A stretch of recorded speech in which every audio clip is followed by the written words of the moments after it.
আসসালামু আলাইকুম সবাইকে এই বিশ্ব ইজতেমা থেকে স্বাগত জানাচ্ছি। মানিকগঞ্জের বিশ্ব ইজতেমা, এই বিশ্ব ইজতেমায় কিন্তু বাংলাদেশের বিভিন্ন প্রান্ত থেকে মানুষ, প্রায় হাজার হাজার মানুষ এসেছে। তারা এই বিশ্ব ইজতেমায় জুমার নামাজ আদায় করা হয়েছে। আপনারা দেখতে পাচ্ছেন প্রচুর মানুষ কিন্তু এই মানিকগঞ্জের পটল বিলের সিদ্দিকনগরে এসেছে তারা আল্লাহকে পাওয়ার জন্য, এইখানে আল্লাহ রসুলকে পাওয়ার জন্য এবং সান্নিধ্য লাভ করার জন্য। আপনারা দেখতে পাচ্ছেন অনেক মানুষ কিন্তু এসেছে, প্রচুর মানুষ হচ্ছে, বয়ান হচ্ছে, কথা হচ্ছে এবং বন্ধুরা আপনারা দেখতে পাচ্ছেন যে প্রচুর পরিমাণে কিন্তু মানুষ এখানে এই পটল বিলের সিদ্দিকনগরে এসেছে। আমরা কিন্তু দেখেছি জুমার নামাজের পর দেখছি হাজার হাজার লক্ষ লক্ষ মানুষ কিন্তু এসেছে এই পটল বিলের সিদ্দিকনগরের বিশ্ব ইজতেমা।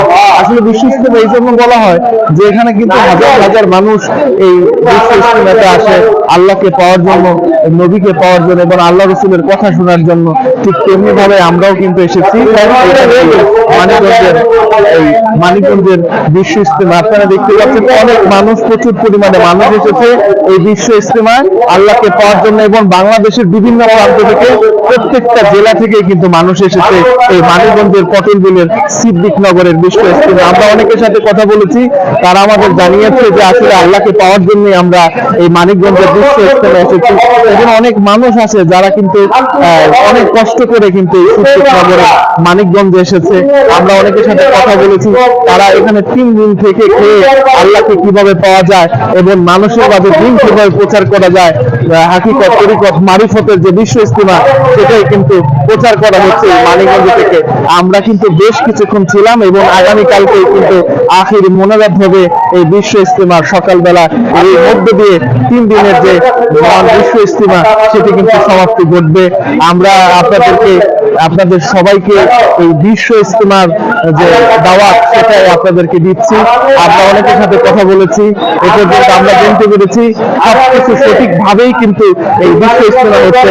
আপনারা দেখতেই পাচ্ছেন এখানে কিন্তু শত শত নয়, হাজার হাজার নয়, লক্ষ লক্ষ মানুষ বাংলাদেশের বিভিন্ন প্রান্ত থেকে কিন্তু এসেছে এই মহান বিশ্ব ইজতেমায়।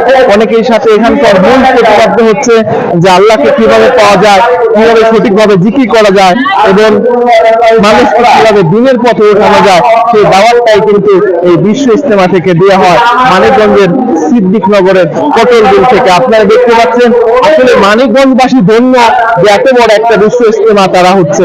এখন কিন্তু নামাজের বিরতি চলছে এবং কথা হচ্ছে। আমরা অনেকের সাথে কথা বলেছি, মুরব্বীদের সাথে কথা বলেছে, তারা জানিয়েছে এ পর্যন্ত তারা সুস্থ তো আছে, অসুস্থতা এখন পর্যন্ত কোনো খবর পাওয়া যায়নি বা কোনো ধরনের অপ্রীতিকর ঘটনা ঘটেনি। একবারে সম্পূর্ণ সুস্থ রূপে এবং সঠিকভাবে কিন্তু এই বিশ্ব ইজতেমা হচ্ছে এই মানিকগঞ্জের পটল বিলে। আমরা কিন্তু অনেকের সাথেই কথা বলেছি, আলহামদুলিল্লাহ এ পর্যন্ত কিন্তু সবকিছু ঠিক আছে। বাংলাদেশের বিভিন্ন প্রান্ত থেকেই মানুষজন আসে যে তারা কিভাবে আল্লাহকে পেতে পারে, নবীকে পেতে পারে, কিভাবে দুনিয়া থেকে আখিরাতের পুঁজি করতে পারে, সেই জন্য কিন্তু সারা বাংলাদেশ থেকে মানুষ এসেছে এবং হুজুর তাদেরকে বয়ান করে এখানকার যে পীর সাহেব আছেন মানিকগঞ্জের সুনামধন্য যে পীর, উনি কিন্তু মানুষকে বোঝাচ্ছেন যে কিভাবে আল্লাহকে পাওয়া যায়, কিভাবে নবীকে পাওয়া যায়, কিভাবে রসুলের সান্নিধ্য অর্জন করা যায়, এই বিষয়টা কিন্তু মানুষদেরকে বলানো হচ্ছে। আপনারা দেখতেই পাচ্ছেন যে এইখানে প্রায় হাজার হাজার নয়, লক্ষ লক্ষ মানুষ সারা বাংলাদেশের বিভিন্ন প্রান্ত থেকে কিন্তু ছুটে এসেছে। আমরা এমনটাই আপনাদেরকে জানাচ্ছি। ইনশাআল্লাহ আগামীকালকে কিন্তু আখিরি মোনাজাতের মধ্য দিয়ে এই 3 দিন ব্যাপী যে বিশ্ব ইজতেমা, এই বিশ্ব ইজতেমার সমাপ্তি ঘটবে ইনশাআল্লাহ।